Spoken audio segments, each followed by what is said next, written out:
Hey everybody, that's Swinger 70 or Scott, whichever you prefer. So I have the Spectrum 380 out again.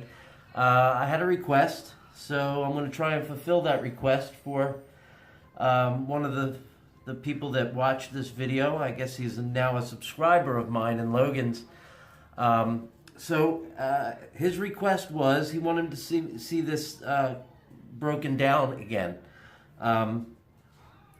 I know I broke it down in the unboxing, but we can do it again. It's not a big deal. It's not very involved. So with the Taurus 380, the Spectrum, it's a very no-frills gun, okay? And as you can see, there is no magazine in it, and it is not loaded, okay? So it's safe. It is a very no-frills gun. It has no safeties to speak of, okay? So your only safety is this finger and making sure it doesn't go in there. When you're not going to fire it, that's your safety.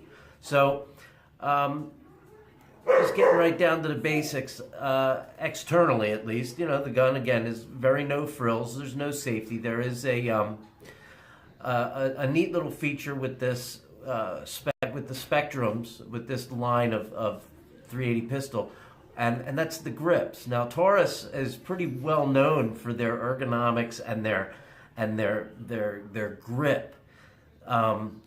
People across the board, no matter what your favorite pistol is, the maker or brand, everybody is always in agreement about the feel of a Taurus pistol and their grips.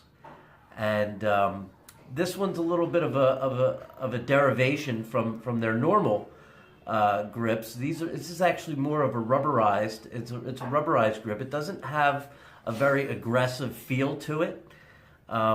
Even up here where they've replaced this rubberized grip, even up here on the slide itself, they replaced the slide serrations with a grip, a rubber grip. So very ingenious, I think. It gives you a great grip in order to rack this slide. And of course, it's a 380. It's a small little pocket gun, so it is not hard to handle, at least for me, at all anyway.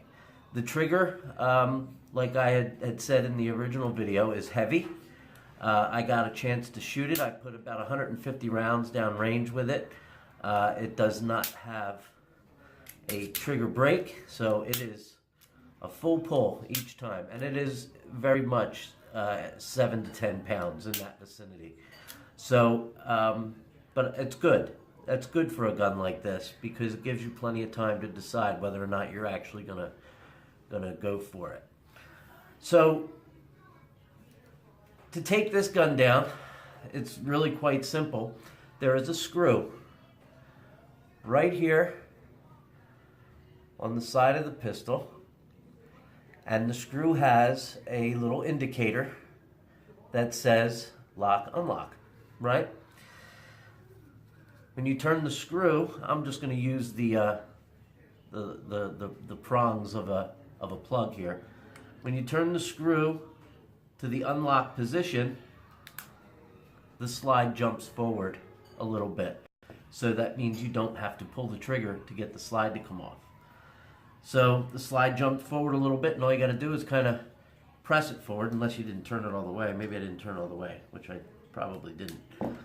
Okay, so the slide is supposed to come forward. There it goes. So the slide just comes forward and off. The internals are really no different than any other semi-automatic internals. The trigger assembly,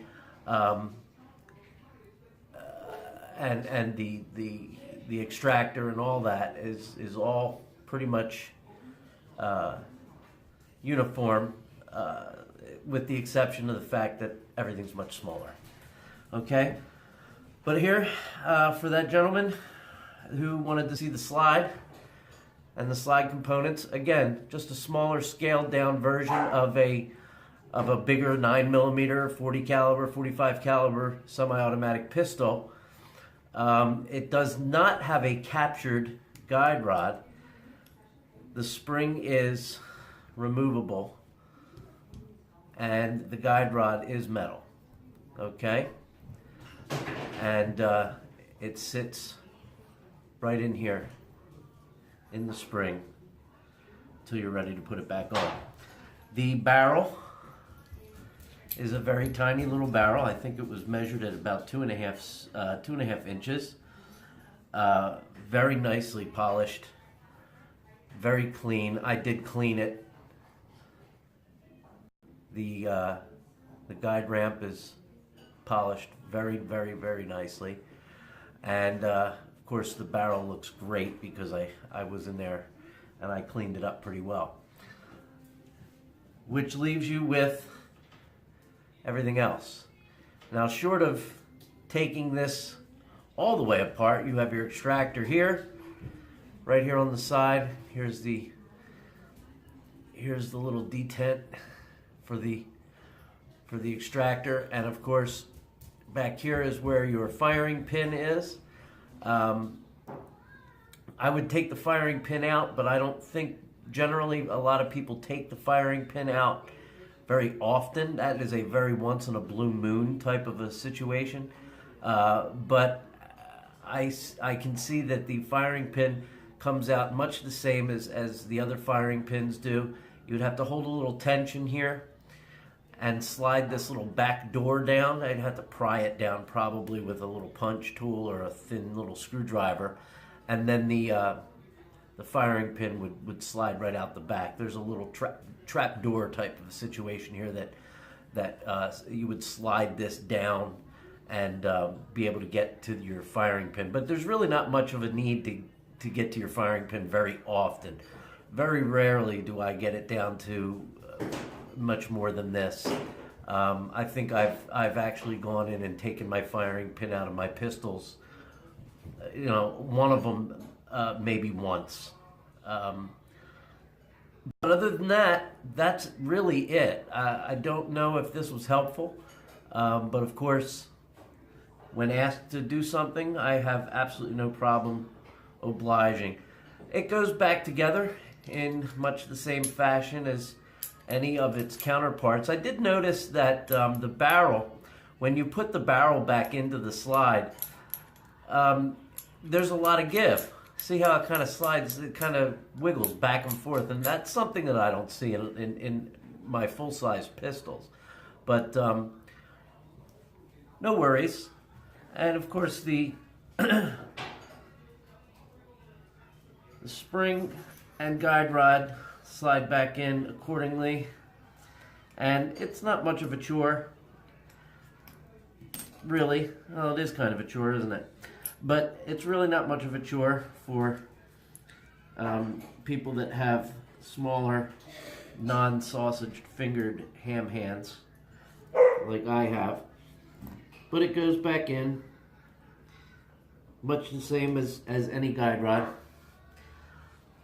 Put it in the front and push it back until it slides into the little footing down at the bottom base just above the barrel on the underside. And that's it. And that's how it goes back together, just like any other semi-automatic pistol.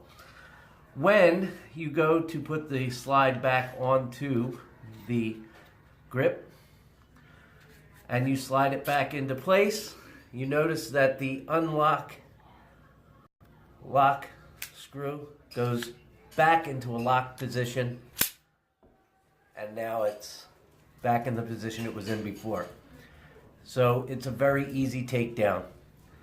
I hope this helped. I hope this is what that particular person wanted to see. I hope you're a new subscriber.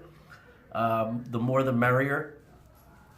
In this day and age of YouTube and the problems they're having, and not to mention, you know, the problems that some of the channels are having with their content being blocked or flagged and what have you, It's my hope that us littler guys can continue doing what we do.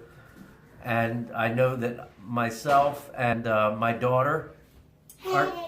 Hello, say hello, Logan. Hey, you too. We're going to continue to do what we do until they tell us we can't do it anymore.